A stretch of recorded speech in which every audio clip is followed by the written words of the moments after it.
Not a lot to say, and appropriately so. It's just the time of year it is. It's put up or shut up time, and we didn't get the job done today. We accept responsibility for that and the ramifications of it. It's just unfortunate. Mike Tomlin, after the Pittsburgh Steelers lost to the New York Jets on Sunday, one of us called it, and it wasn't me. The Steelers, despite that magical season they were putting together, winning games they shouldn't have won, beating teams like the Rams, teams like the Colts. They played the Ravens incredibly close back in week 4, I think it was, week 5 maybe. But the Steelers just, reality has caught up with them. Yeah, well, it's Duck so Hodges difficult. isn't the answer. Mason Rudolph isn't the answer, Right. and they can't get Ben Roethlisberger back soon enough. No, you're and you know, it's hard to play that style of football, right, Mike? I mean, just, you know, it's, hey, the defense, we know how special it is. It's a special defense, but it's hard just every week to think, oh, our defense is going to shut them out and cause 2 or 3 turnovers and give us the short field. It's just too hard this day and age in the NFL that way. And they played a team who's kind of similar to them. They wanted to play defense, and they, you know, are kind of conservative on the offensive side of the ball, except with that side of the ball, they have Sam Darnold and Le'Veon Bell and Robbie Anderson, and they have a few weapons that can get them over the hump to score 16 points against a great defense, where, you know, the Steelers don't have that guy on offense or the running attack right now to get them over the hump in games like this. And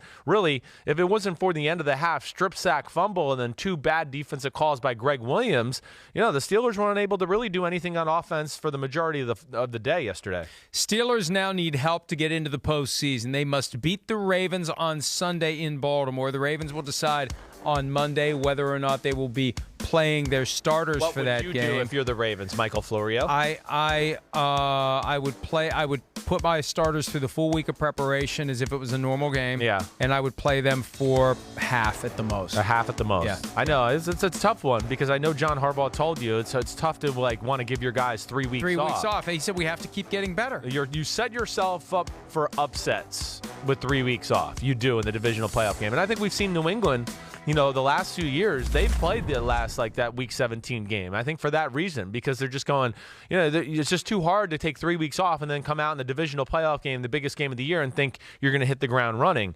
So I'm with you. They got to play for at least a period of time and prepare like they're really going to play, because I think it could lead to bad things in the divisional playoff game with that much time. And we have seen that before, and that 3 weeks is a very, very long time. So the Steelers need to beat the Ravens. Yeah. And the Steelers need the Titans to lose to the Texans. Now, there's another scenario for the Steelers. It gets a little complicated, but that's a weird jumble for that last spot. It's going to be the Titans or the Steelers. The Titans win, and it's theirs. But if the Titans lose, then this chain of events potentially unfolds where Titans lose, Steelers lose, Colts win, Raiders could win. get in. Raiders on strength of victory still have they have like 11 things that have to fall their way, and 5 of them have already happened. Well, the other thing, too, with the Steelers to the Ravens is the Titans are playing the Texans, and I would think the Texans, since they're already locked into the wild card spot in a home wild card game, they could move to number 3. They could move to number 3. I don't know if it's worth it to me for that in that scenario. I would be a little the Texans like, who cares this Do you game? want the Bills, though? Wouldn't you like to avoid the Bills? Well, I don't know. Do you want to play the Titans again, too? I don't know if you want to do that either. So, well, if you win, though, you don't play the Titans. If you win, again. you don't. If you don't, yeah. Well, no, if you win. If you win, that means the Titans lose. You're right. The Titans lose. And then you get the Steelers or the Raiders. Right. I don't think I want the Bills. I think the Bills are capable of going into Houston and beating the Texans. 100%. I'm with you there. I do. I think Buffalo is, definitely capable of beating Houston. I don't know if they have enough offense to beat Kansas City. But that's part of the strategic decision both the Ravens and the Texans have to make. Like, is it really worth trying to improve it? Here's the other reason, and we had this conversation a couple of years ago when there was a debate as to whether or not the Saints should be the 3 seed or the 4 seed because of who their wild card opponent was going to be. And Tony Dungy made the point, always try to get the higher seed because you still may end up hosting the championship game. Exactly. Yeah. Exactly. They were the 3 seed. The Patriots were the 4 seed, and they both ended up in the AFC championship game, and the Colts got to play home, which was a huge advantage. And there was an argument to be made that you're better off being the 4 seed in the wild card round that year. It's like, no, we want to be the 3 seed because the way this all plays out, we may end and then that's how it worked out. And they make it to the Super Bowl and win the Super Bowl. So always try to get the higher seed. Maybe Bill O'Brien needs to talk to Tony Dungy before he makes that decision about whether to lay down or try to go for the 3 seed. But he still needs the Chiefs to lose to the Chargers. And, I wouldn't bet on that one based on the way the Chargers have been playing and based on the way the Chiefs have been playing, especially on defense. Right. So it's going to be, even though the Titans lost by 10, they didn't play Derrick Henry, and he was not really a healthy scratch, but kind of like an injured scratch, like a guy who could have played if they didn't have a game that really meant nothing in the grand scheme of things. They still have to beat the Texans next week. And I think they're capable of it. Yeah. Especially if the Texans aren't going all in, and then we see the Titans in the playoffs. And that's another reason for the Texans to try to win the game. You do not want a team from your division in the playoffs, period. You don't want it. You don't want to come across them in the postseason.